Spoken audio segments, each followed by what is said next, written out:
Hey, it's Jonathan Goodman. Welcome back to the Obvious Choice podcast. Again, this is part 2 of my conversation with Mike from the Strength Connection podcast, going over a whole bunch of mindset shifts that I had in 2023 that I'm bringing with me to help do a lot better in 2024. I hope that you enjoy it. Welcome back to the Strength Connection podcast, everybody. John Goodman. It's been a minute, man. Good to I see know, you. it's been approximately 7 days. How you doing? Exactly. No, great to see you. Appreciate you coming back. Yeah, So, all right, so we're going to dive right in. So for listeners, if you did not listen to the last one, which we just released after this one, and we just diving into a lot of the stuff that John's been working on, specifically the 20 mindset shifts over the last year that you had. In good podcast fashion from the last time, we got through about half of the things that I thought we would get into from just good flow. So we're just going to keep rolling on some of these things. I've got some interesting questions. Some other things I'd really like to have you dive a little bit deeper into, because like I think many people listening, I had some questions about some of the ways that you articulated it. And we'll just dive in and get rolling. sure. Cool. Perfect. Yeah. So I think one of the things I wanted to ask you about is you wrote an interesting thread on it where computers thrive on being efficient, but humans thrive on strategic inefficiency. Can you explain that a little bit more of how humans thrive on that? Yeah, man. Yeah. I think there's a lot of power these days in not making sense. Mhm. And I think that in a lot of ways computers are like your brain but better, right? Mm-hmm. In that if you think about like what school used to be a straight path to a job, and that job in a lot of cases can now be replaced by a machine. I think about some relatives of mine where one of the people in the relationship is Indian, is from Calcutta. Mm-hmm. And so their kids are half Indian, and they're putting their kids in like all of these insane math programs and stuff like that, because they think, and they're 100% right, that basically Asia is going to just kick the shit out of North America in Right. terms of the schooling and the academics and stuff. And so they're worried about that. And I don't think that they're wrong, but I guess where I question that is, are those the types of the pieces of knowledge that are going to be really, really valuable in the future, like being better at math? I mean, creative thinking, resourcefulness, Right. I think is very important. I think being able to make connections that other people perhaps can't make because you've had a lot of varied experiences is going to be really valuable. I mean, anything that can be easily taught to a computer, and any connection that's logical has already been incorporated into an algorithm. Mm-hmm. So anything that makes sense, a computer has already learned. And at the same time, even if it hasn't, you can easily teach a computer that thing. And by the way, computers don't sleep. All of them are connected. And they don't die. Was if a human dies, a new human has to start over from scratch. And so I'm thinking about all of this. I'm thinking about the increase in power of computing and where the world is going. And I'm no expert on the power of it, but I've read a lot about job disruption. I've thought a lot about it. I've spoken to a lot of smart people. And what it seems to me is that computers thrive on efficiency, and humans seem to be the opposite. We thrive when we're strategically inefficient. The harder a time we have figuring out where a unique perspective came from, I think the better. I think that we're increasingly going for that kind of goosebumps, like hair sticking up off of our arm, holy shit, where did that come from moment, as we're putting this stuff together. And so how do you do that? You gather experiences, you talk to people, you read widely, and you free up time to dabble. And that's what's missing a lot. James Watson, molecular biologist, one of the co-discoverers of the double helix structure of DNA, one of the things he said is, it's necessary to be slightly underemployed if you are to do something significant. I think that aimless exploration is the pathway to discovery. And so in order to do that, you got to get out of your bubble. You got to learn things that the algorithm doesn't spoon feed you. I'll give you a couple examples in my life. Sure. I attended a mega church event. I'm Jewish. I got a subscription to a magazine about current events in the United Kingdom. I live in Canada. Right. I hired a boxing coach in Mexico. I'm a 5'4" pacifist who's never thrown a punch. Where is the value in all of this? Mhm. I have absolutely no clue. No idea. But I do think that over time, this is going to coalesce into something unique and something beautiful. Maybe you'll learn about speaking and persuasion from the megachurch pastor. Or maybe you'll meet somebody somewhere who knows something about something. Or maybe there's a million other maybes. Mm. And the other, but it's difficult to make sense of, and it's difficult in the moment to see the value of those things that you're doing, because it feels like everybody else is moving faster than you at the same time, and you're like, I'm Right. dabbling over here, but they're all figuring out some sort of hack or algorithm or whatever it is, because the benefits are often not immediate. I'll give you another example from my own life. I connected with a fabulous literary agent at a fitness event over a wonderful little bookstore called Friends of the Library, which happened to be located in her mother's hometown of Lahaina on the island of Maui in Hawaii, where I lived for a few months a decade ago, for no good reason other than it was an adventure. And why the hell would I not just move to Maui for a few months to just figure out my shit as a young guy? And then that literary agent ended up representing my book. That's how I got my book deal. Is in large part because I was able to connect with her in a way that others weren't. Because I knew about, I mean, it wasn't that big of a stretch, right? She's clearly of mixed ethnicity. And so what do you do when you're making small talk with somebody? You ask them where they're from, Right. whatever. Yeah. Right? So she said, my mom's from Maui. And it's okay. I don't know if you know about it, but there was this wonderful little bookstore there. It's called Friends of the Library. You know, the banyan tree, you know, that plaza in Lahaina, and right tucked in behind this thing called Friends of the Library. And she just stops for a minute and she looks at me and she goes, that's where my mom used to take me when I was young. Wow. It's become a bit of a joke amongst a lot of the business communities that I'm in, that I can't step into a room and not speak to somebody about their hometown. Because I've just gained so many experiences, because Right. I've traveled so much. And so I think about like the benefits of like that, that you could never measure, but also maybe nothing will come of it. Right. And I think that's all fine too. This is one of those things. So in the Obvious Choice book that I'm writing, you know, the Obvious Choice is really a philosophy on business and on life. It's because all of the different books, as I was trying to go my business or figure out my way in business, I found assumed things about me that were not true, which is grow at all costs, make as much money as humanly possible, give up today in the hopes that you might be able to have some freedom in the future. And then everything about scaling and building teams and stuff, it was just not for me. It wasn't for somebody like me. I didn't want any of all that stuff. So I'm writing this book about kind of this life business philosophy that has a whole bunch of different tenets, which some of the ones are that you're getting into here. And I'm trying to give frameworks to as many of them as I can. This is probably the only case where there isn't a framework. Where I recognize that it's not particularly useful advice. I recognize that it's airy-fairy stuff. There's no steps to success. There's no action steps. Yeah. What is it? It's by definition, this process is messier than the floor underneath my kid's high chair every damn time he eats.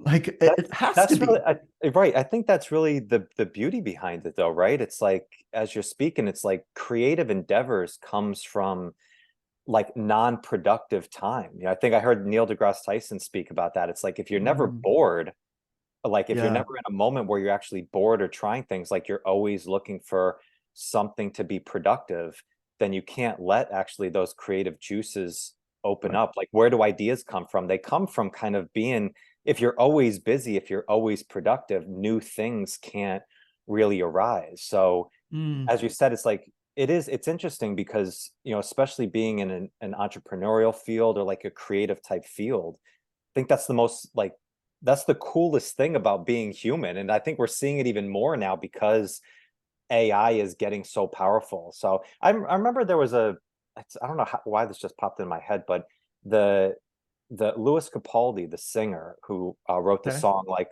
someone, someone who loved, and it's such a deeply powerful personal song that he wrote when he was going through a lot of different different things in his life.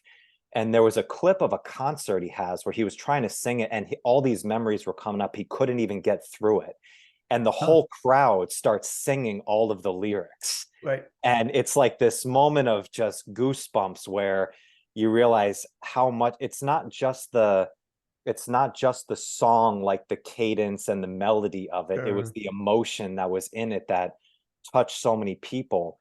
And I remember hearing this because Post Malone said something about AI can create songs just like I would right now. You can Yeah. ask it, like, write these songs, and like the melodies, the lyrics and stuff like that. Yeah, it's there, but what's missing from that is there's that deep emotional connection behind what's saying it. And as you said, I don't think it's something that it's like a 1, 2, 3 step framework that you can put your Yeah. finger on. It's kind of like talking about spirituality. It's like I can't see it, but I can feel it. Right. It seems kind of like a similar thread that we're talking about here. And that's where we as humans thrive, is connecting all of the experience that we have and relating them to other people. Funny you mentioned spirituality or religion. I just finished a wonderful book. It's called 4,000 Weeks, Time Management for Mortals. And I normally shy away from time management books because they're all the fucking same, right? It's like Mhm. put the big rocks in the thing, then the Right. middle rocks, then the small rocks. But what those books are missing is that the inevitable problem of when you actually put rocks in a cup and you fill up a cup, or you prioritize your tasks, the essence of time management, the way that it's conventionally taught, basically says, how can you accomplish the most amount of things? Mhm. What it's missing is that the minute that we accomplish those things, we've never actually improved upon the skill of figuring out what matters and what doesn't matter. And so in essence, we just create more shit to do. Right. And it's missing all of that. And so this book was a very much a welcome reprieve, and it was very, very good. But it gave the example of from Judaism, which, I mean, I'm Jewish. I'm not traditional. I'm not practicing, but I'm Jewish traditionally. Sorry. And I got together with a friend of mine yesterday who is Orthodox, very, very observant Jewish, and we got together for the afternoon. And one of the things I asked him was what was in this book, because I had spoken to him about this before. So on the Shabbos, basically Friday, from when there's, I think, 3 stars in the sky or something, basically Friday night, Saturday night, Jewish people, I don't know if you know this or not, but Jewish people, traditionally religious Jewish people, observe what's called the Sabbath, which Right. means that they really just take time off from their life. So they Mhm. don't work, which means that they don't get in cars, they don't use electricity. They walk to synagogue, but they get together with friends and family. And one of the things that his name was Oliver something, who wrote this book, talked about, so he gave this example from Sweden of time off and how they did this study, and I think they measured it based off of antidepressant use. Mhm. So how do you measure happiness, right? You have to Right. kind of Right. do something. Mhm. So antidepressant use was how they measured it. And what they did, if I remember correctly, was they first tested giving people more time off. So instead of whatever, 3 weeks, they gave you 5 weeks off. And they found that it actually didn't improve people's happiness in any way. Mhm. And then they changed it a little bit. And they didn't give them more time off, but what they did is they arranged society so that everybody got time off at the same time. Mhm. And they found that that had a measurable impact on the overall happiness of the people. And what the researchers said that was representative of was time off by yourself actually isn't enjoyable. It's time off with community, with other people that you love, so that Right. you could take a step back from your life without the feeling that there's work happening that you should be involved in Okay. Yeah. The at the FOMO same comes in. time. Yeah. The FOMO of it, right? And so, it's interesting with the Shabbos, because of all the, I mean, religion isn't what it used to be, but a lot of people who are still Jewish but not particularly observant still observe the Sabbath. Mm. And you wonder why that is. And it's not even a religious thing. And so I asked my friend about this. I mean, he's observant in a bunch of different ways, but most often he said it's not a religious thing. It's a welcome break from life. Right. It's Yeah. once a week. He goes, I read 50 books last year. You know how? I read one book every Shabbat. Like that's the only time he reads. This guy has 5 kids. He's in his Right. he's in his early 30s. He Mhm. has 5 kids. He lives one floor in a house. But every Saturday, everybody is off. His whole community. Right. So they all walk to shul together. They have the neighbors come over, whatever. Their kids go over to neighbors. They walk to one another's places. It's old fashioned community, Mhm. and it's such a beautiful thing. And it is very much a welcome break Mhm. that everybody in their world takes. Mhm. I think a lot more people need something like that. Yeah. Yeah. Right? But it's not time off, because especially after COVID-19, where everybody's now working from home, it's like the lines of when you work and when you don't work seem to really get meshed, and it's like you're True. never Yeah. quite working, but you're never quite not working Mhm. anymore, kind of, right? And I think that we actually need to work less but more intensely, and then chill the fuck Right. out more, much more intensely. And I don't know. I mean, I think what we will find when we do that is that we're probably putting way too much emphasis on things that can be measured, Mhm. and not enough on stuff we can't. And so the conclusion that I come to at the end of this chapter in the book is you don't become the obvious choice by doing the same thing as everybody else, just a little bit better. You do it, you become it by doing your own thing.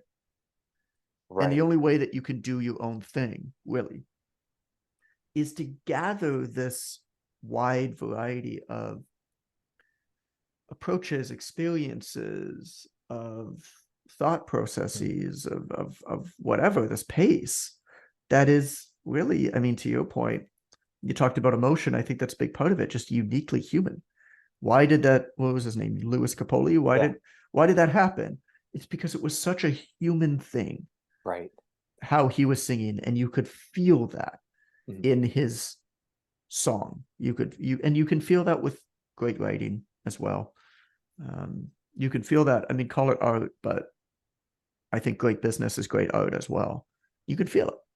That's You can yeah. feel when some bullshit young person is trying to sell, their 4 steps to success because they're trying to make as much money as possible, whatever. Mhm. And then you can feel it when somebody is just like a true master at what they're actually selling. Like I have a friend, Matt Bertulli, started a company called Pelacase, Pela, and they do over $100 million a year, and they sell compostable phone cases. That was their first product. I've sold some Mhm. other stuff, but really that's their main product. So they have over 1 million customers who have bought phone cases that compost. They're made out of flaxseed. And they sell them for $55 to $65 a piece. Mhm. You can go on Amazon and search for a phone case, and you will get over 100 results of phone cases that sell for $10 to $15. Right. And his phone cases sell for $55 to $65, which is crazy if you don't think about what he's actually selling. Right. Because what he's actually selling is not a phone case, it's self-regard, it's emotion. Yeah. What he's actually selling, the phone case is something that we touch multiple times a day, and is something that other people see that we have, because most of the time now when people are out, they put their phone on the table, people Yep. see their phone case. What does it say about you? Well, if you have a regular plastic phone case that is going to end up at a garbage dump and sit there for thousands of years without degrading, you're part of the problem. Right. If you care about the environment, and you have a compostable phone case where you're showing to everybody else and you're feeling like you're part of the solution, Right. that is art in business, what they've been able to achieve. Yeah. And that's the difference. Yeah. That's so powerful, just that society aspect of it, of like that full buy-in of it. And as you said there, like so many people would be like, oh, the way the economics of it, it's like you need to, you need to price compare and you need to do all this stuff. It's like, no, like you sell it at a higher mark, but Yeah. it's to a very specific people who are kind of part of your tribe, right Yeah. off the bat. Yeah. I was at the Science Center in Vancouver. So Mhm. they're out of British Columbia, Canada. And I was at the Science Center in Vancouver. And I didn't know that this existed, right? But I was there with my family. And all of a sudden I see this exhibit in the hallway, and it's a surfboard that you can take pictures on, and it's a whole bunch of phone cases. It was an art installation by Pellicase Wow. that talked about how much plastic ends up in the ocean. And they recycled phone cases that would have otherwise gone in the ocean and created this art installation in the science center as a way to educate. And by the way, take a photo in front of it with your kids on the surfboard and tag us on Instagram Mhm. and whatever. It's beautiful. Like Yeah. it's so brilliant, It's right? yeah, it's a story. Yeah, you feel the whole Um, story. yeah. And now you have hundreds of people every single day Mhm. that are it's so, I mean, this is where I say like good business is art, the same as writing, the same as anything else. Yeah. Yeah. Well, and that yeah, and that beautiful part that you talked about, with the Sabbath, and as you said, I think that's such a prevalent thing specifically now with the work from home work with technology, where Mm-hmm. we can plug in 24 hours at any Oh time. God. And the yeah, I think as you said, like the powerful thing about something like the Sabbath, where when everybody's off, it's such an energy shift that you feel there, Yep. where it's Yep. I've seen Yep. that where like you blur the lines. I've talked about this with my clientele before, of like have specific spaces for spots. Like if you're in your work chair, like that's a space where you go and do work. Don't Yeah. browse your phone. Like try and minimize those kind of blending of energies as much as possible. As much as And you can, but it can be difficult. So yeah, I built a structure on my side yard in my house. So I'm in it right now. So I built an office pod outside of yeah. my house. And that's where I work. I want my house and home. I want my home and my work to be separated. But even when I work from home, I had a separate room, Mhm. and the door was closed when I was in there, and the door was closed when I wasn't in there. But then, um, so I was working out of an office. I rented an office for our team and for me, and I was working out of there when COVID happened. Of course, COVID shut everybody down. We were back at home, and I worked in our spare bedroom. Yeah, I set up a table. I did what everybody else did, right? But the problem was that door was beside my son's door. Mm, And so every time I put him to bed, even though the door was closed, I'd look at that other door that I'd know that my work was happening in. And I'd be thinking about work, and I'd zap back into it. It's very, very difficult not to have that happen. right. Um, what I found really has helped me, is reading fiction. Really? And I I learned this back from my days of being a personal trainer, dude. Always have a book on you. Yeah. Even if you think you've got a back-to-back day and you're not going to have time to read, always have a book that you can grab within arm's length. Whenever we go out as a family, anything like that, I just put my Kindle in the car at the Mhm. same time. I always have it in my kid's stroller, whatever. And What does that do? sometimes I don't What does read. that do for you? That makes me not reach for my phone. Okay. That is a muscle that I'm training continually, to be able to read just one or two or three pages at a time Mhm. in the in between moments, and then put it down. It's almost a relaxation of the brain, Mhm. and it avoids me stepping into work mode, just knee jerk, because I have nothing else to do. Right. I mean, the amount of times where I have two kids, right? Jaden, who's like 1.5, he'll fall asleep in the car, and Calvin is 6.5, and my wife will go in and, I don't know, do whatever they're doing, go to Right. his coding class or his dance class or whatever they're doing, and we're all together. They'll go in, and I'll stay in the car while Jaden sleeps, and because I got my book. But otherwise, and I don't know whether he's going to sleep for 3 minutes or whether he's going to sleep for an hour, Right. but I got my book, so it's fine. What would I do otherwise? I dick around on my phone. Right. I kind of half work. I kind of half not work. I'd be on social media. I'd be comparing myself to other people. I'd be arguing with people. I'd be getting into that negative headspace. Mhm. It helps me just avoid all of that. Yeah. That's my single trick. And it was the same with personal training. Clients cancel last minute. It happens. Mhm. I just always had a book, Yeah. but fiction.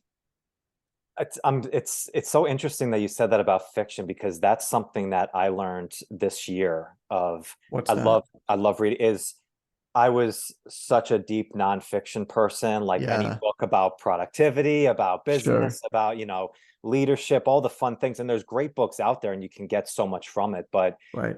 I started reading like just kind of stupid fantasy novels like Robin Hobb, like, the Emperor's Assassin and stuff like that, like Yeah, these yeah, other yeah. things out there. And it helped me so much. And one, because I wanted to improve my writing skills with it. And Stephen King's book on writing, I think, is really powerful. And he Yeah. talks about just reading everything and anything, but getting into fiction work. But it also was this like mental reset that I felt, that I actually started to think clearer on ideas that I actually wanted to work Yeah. with, as Yeah. far as things for my business, things for, ideas for different writing pieces. And just by getting away from, and not for like, oh, now I'm going to read fiction because I think it's a biohack of getting in, actually doing it because I enjoyed Oh, I reading enjoy the it. story. I Yeah. enjoy it. Yep, I enjoy it. There was something in this book, in this 4,000 Weeks book that really stuck out to me, which is just the value in having a hobby, but more so like having something that's not performative, having something where you don't need to feel like you're perceived to be any sort of an expert. It's Mm, not, it goes beyond just like not having to make money on it. It's like, no, you're allowed to like suck at this and be an amateur at this, and you're just doing it because you enjoy it, and there's no pressure to like do it well. right. Um, I took up like urban vegetable gardening 2 years ago, and I didn't do it this year just because we had too much going on with my son. But like, I hired a coach, and like, I wasn't a good vegetable gardener, but I'm learning, Right. right? I have a little notebook with notes and what grew and what didn't grow and what worked Mhm. and what didn't work. And he gave a fun example. Rod Stewart, I'm too sexy for, no, no, not I'm too sexy. One of the songs like that. If you want my body. If you want my body. So like super over sexualized, like Yeah. 1980s singer, right? Um, is obsessed with model trains and would get a separate hotel room, and he would have his train sets transported with him and set Mhm. up in a separate hotel room when he would be at concerts. And you think about that and you contrast that with like Richard Branson and his, wake skiing or whatever he Mhm. does. And it's like Richard Branson has that, but you almost feel like it's part of his brand as like an adventurer. Right. Whereas Rod Stewart, like, you could not find something that opposes more this like Right. sexual figure, singer songwriter, Then a whatever, model trade. Yeah. than a model train. But there's something so endearing about that. He clearly does it just for the love of the thing. Right. Um, and I think a lot more of us would benefit from that type of thing, just as a way to have a mental relaxation, as a way to just kind of step away from this performative aspect of our lives that we all Yeah. obsess into. Yeah. I have a good friend, I have a friend who sold his company. I don't know how much money he got. He's tight-lipped on it, but like enough money he doesn't need to think about money, like tens of millions of dollars. Um, and some medical software company or something, right? Which are those types of companies where you're like, I haven't even heard of it. How did you just sell that thing for $120 million or some shit? It's one of those. Yeah. And so anyway, he sold his company, and he got a job for minimum wage landscaping at a Zen Buddhist garden. And he's been doing that ever since. Great. And nobody knows. He shows up at 9, he leaves at Mhm. 4:30, and he just trims hedges and rakes up leaves. And Yeah. that's just like, That's great. Oh, that's that's awesome. just Yeah. like, I see these guys like outside of my house. I see the garbage men picking up leaves. Mhm. Like, it's look like a bad job, man. It's like three buddies on like a nice crisp fall day, Mhm. outside, active, joking around, hucking bags of leaves into the car. Yeah. It's like the old Dilbert comic. If you ever read Dilbert, where the smartest man in the world was a garbage man. And at one point, Dilbert looks at one of the other characters, and he goes, "The smartest man in the world decided to be a garbage man. Who are we to argue?" Yeah. It's like, Yeah, there is. I would There's do something. that. There's something about tasks like remedial tasks like that that just the repetitive of work of it and stuff. I worked landscaping for years, and I have Yeah, such glorious memories of it growing same, up. Yeah, same, but it's same. interesting. Like with the story you said about Rod Stewart, there's another thread that you had in this post was intelligent people tend to overcomplicate things. And They what I do. thought, like, I think overcomplicate, it's a great word, but what I thought of that as well, when I was reading this was make things more over serious than they need to be, you know, and Interesting. not have a little bit of a, I think sometimes when you've built some experience up, you're a smart guy, you've been in a business of fitness, of developing business software and stuff for a long time, like it can almost sometimes can be hard to put yourself back in that beginner Right. mode and actually not take yourself so seriously. I'm a That's what I was just going businessman, to say. or I'm a coach, like I'm this person. People rely on me to know these answers. And I think I found for a while in my career of when I started to actually know some things, Hmm. almost get a little hesitant on that, like I don't know, like always think I needed to have an answer for the people I was working with and take myself too Right. seriously on there. And as you said, like if you have a model train analogy for yourself of just kind of putting yourself in, be like, this makes no sense of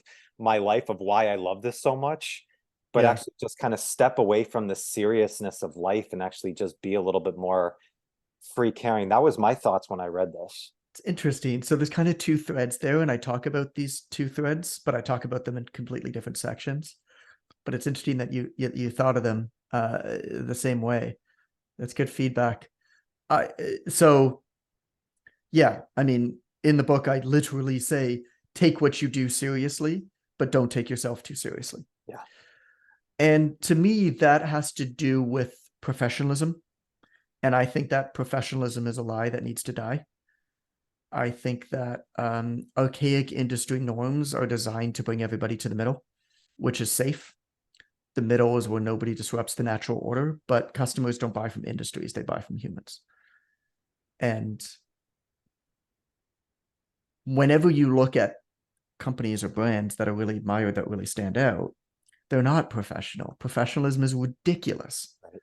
It's nonsense. Lambert's Cafe literally throws food at their customers. Their website is throwedrolls.com. And they just, I mean, you can see videos of it. They just like chuck hot rolls at all their customers when they come in. And how did it start? One day, the son of the guy who owns it, you know, his cafe's been around for like 80 years, right? One day, the son of the guy who owns it, it was super busy in there, and a bunch of people wanted food. And he was just like, yo, catch. He just chucked it at him. And that just became their thing. Mm-hmm. People travel from all over. There's tour buses because they chuck food at you. Yeah. Codes Against Humanity is perhaps the Right. best example of this, right? They run anti-sale satirical Black Friday promotions, Mm-hmm. statement opposing consumerism. They're an online e-commerce brand. Black Yeah. Friday is their go-to, right? In 2014, they sold literal poo. They sold sterilized bull feces, and they cost $6 each, and over 30,000 people bought it, and they donated the profits to charity. And give you tons of examples like this. I can give you examples in the fitness industry too. Yeah. And so the thread on taking yourself too seriously, Yeah. I think take what you do seriously. I think take the results of your customers seriously, but I don't think that you can take yourself too seriously. And so that's one thread, right? But the thread that you started with is very, very different, which is the idea of intelligent people overcomplicating things. Herb Kelleher was the CEO of Southwest Airlines. And there was a reporter one time who asked him, so Southwest is known, I guess, for like people who smile all the time, all their flight attendants, everybody is super friendly. Mm-hmm. So the reporter asked him, they said, you know, how, like, what's your trick? Like, what do you do for training? Like, how do you get people to smile all the time? And he just looks at the reporter and he goes, it's easy. We just hire smiley people. Yeah. They could develop extensive human resources programs. They could do all of these programs to empower people to smile more, but empowering people to change is hard. An easier solution is to just find people doing all the same things, exhibiting the behaviors that we already want. We've been indoctrinated to assume that it has to be hard if it's going to work. And that's simply not true. I think that any combination of ego, greed, envy, fear, mindless imitation of others can actually lead us towards more difficult paths than necessary. I think that any hard problem, from hiring to getting customers to generating referrals, should probably be avoided. I heard a line the other day on a podcast that I keep repeating to myself over and over and over again. And I can give you an example of this actually from our business where we visited this. But I think it was so sticky in my mind because it's such a stupid line. But then you think about it and it's such a smart line, which is the best way to solve the problem is to solve the problem. Mm. And it's such a dumb statement. But when you think about how most people tend to solve problems, they don't actually solve the underlying problem. What they do is they solve tangential aspects of the problem, or they put band-aids on the second order consequences of problems, as opposed to saying, no, what's the actual problem? Can we just solve that? Right. And so we had this where, I have the online trainer mentorship. So we have a high-end mentorship for our people, and we're not loud in how we promote it. I haven't put a single paid advertisement out about this thing. But the quality of the program is wonderful, and my reputation in the industry has helped sell it. And it's been around for a number of years now, and so people know about it. Right? These people talk when things are good. But our sales team has been saying for a while now, they said, we're getting so many people from other programs that have just had really, really bad experiences with other programs. And they're coming in here and they're really jaded. And hey, John, can you please put out a video of where you basically talk about how you've been around for so long, and here's the amount of effort that we've put into this, and here's how we really, because a lot of the time people are kind of promised all of these levels of support that aren't being delivered, because it's really difficult to deliver a really hand-holding, high-end, high-touch experience like what we deliver in that. And so a lot of people promise it and then don't deliver, right? Is what we're told. I don't know if it's true or not. I don't pay attention to what other people do. That's what our sales team is being told. So they said, John, can you please broadcast this and talk about how long? I was like, that's not going to solve the problem. Right. The problem is, if once somebody's already been jaded and had a bad experience, the more nice sounding words that we say, the worse it will be. That's what got them into this in the first place. That's not the problem. The problem is they're finding these other people and signing up with them first. So we have two options, right? One option is to say we need to be the first one that people find, which means we need to be much more aggressive on the front end with lead generation and try to be the first to find. Now, if you solve that problem, another problem arises, which means people are going to be a lot less familiar with us because by definition, we're going to reach out to colder audiences. And when that happens, it's going to take a lot more nurturing in sales. So our conversion rates in our sales are going to be lower, and we're going to have more salespeople, and they're going to make less money because they're going to have to take longer to convert people. So that's fine if you understand that that's a repercussion of that. Or we say, this is a problem that we can't solve. Because I don't think it is. I don't think that there's anything that we can do to solve this problem of somebody finding somebody else first and having in their mind a less than stellar experience. But when you start putting it through that filter of, in order to solve the problem, you get away from, hey, let's stop putting band-aids on this shit. Let's actually think about what's really happening here. We talk about this idea of easy more if you want. This is one of the pillars of the book. I think that looking for easier solutions is well, it's so important. Well, it's interesting too. I think it's, when we talk about overcomplicating things, I used to see it all the time when I managed a club, that the first coach, first trainer that came in with no experience, they sold the first person that came in and they sat down and talked to, because they had no idea how to sell. They had no idea like a process of it. They were just excited to talk to somebody in front of them about health and fitness. And then once you teach them actually things, then they think that it's more complicated than not. And as you kind of said too, like there's another thing you said, like ideas are worthless without execution, which a client asked me the other day, which I thought was an interesting question, said, is there a difference between overthinking and thinking things through? And what is that difference? And I said, I can tell you what that is. Yeah. What do you think? That's another section in the book. Well, I want to hear what you think first. Well, I thought about it. I was like, I didn't just want to throw like a cold answer right out, but I said, Yeah. I think it comes down to taking action on things, like where overthinking would come more from non-action and believing that Mm, there's always a better idea that you're not thinking of and overcomplicating it in a sense, okay. versus thinking things through is more a, okay, this seems like the best approach to go. Let's give it a shot and then let's come back and revisit it. I like that.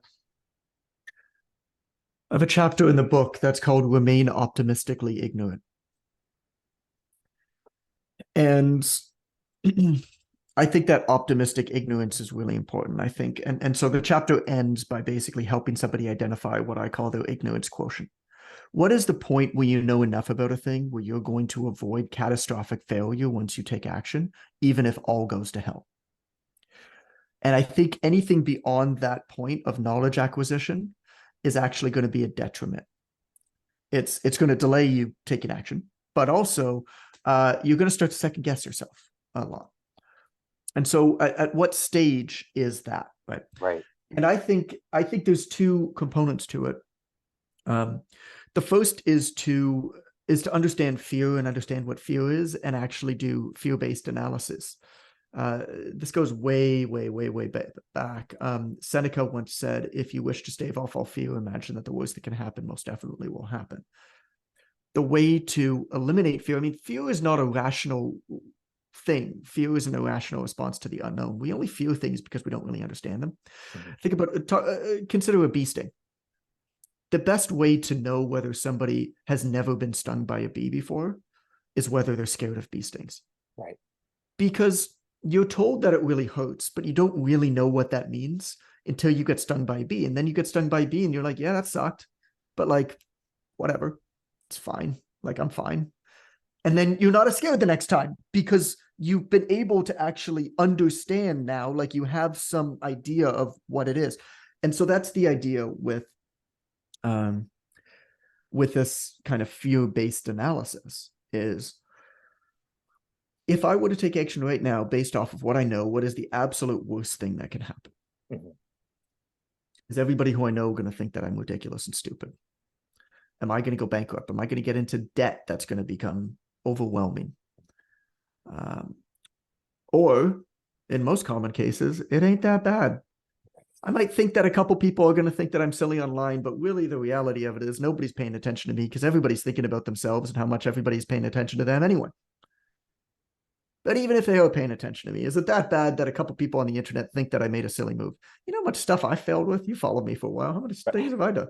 Well, arguably, only two of them have ever worked, maybe three.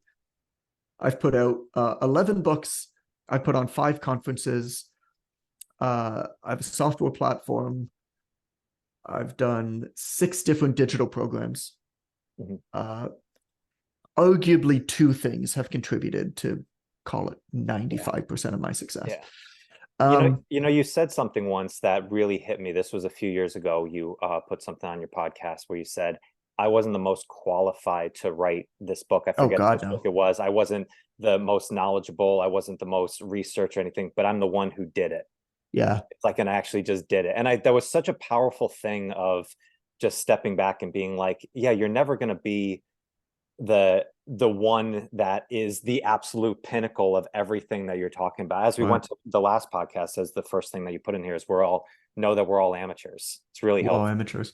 Yeah. So it's funny you bring that up because I actually start this chapter. A lot of the stories aren't about me, but what really fits, I put in a story about me. So the story of me writing Ignite the Fire is actually the start of this chapter.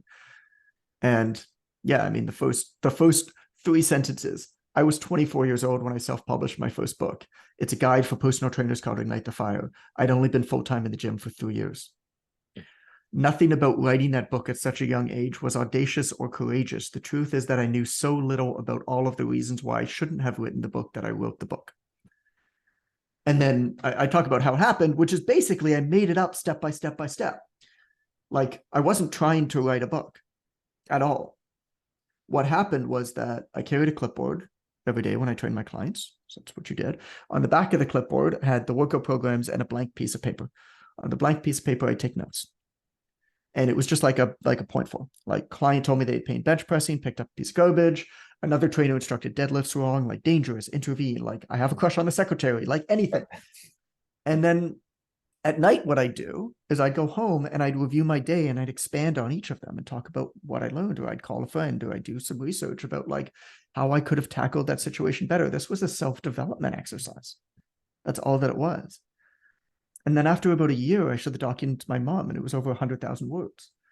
And she said, I think you got a book, but I need an editor. And I didn't know what an editor was.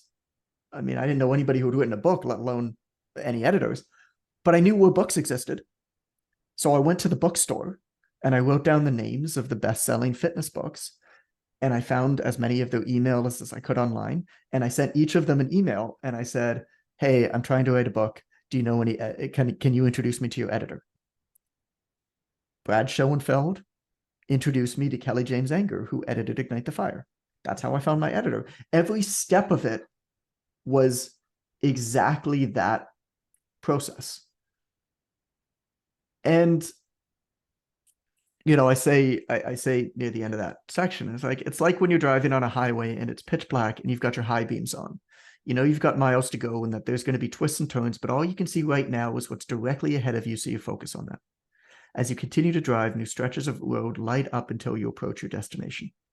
Optimistic ignorance is kind of like that. Mm. A lot of us these days are informed pessimists. And we just know too much about it.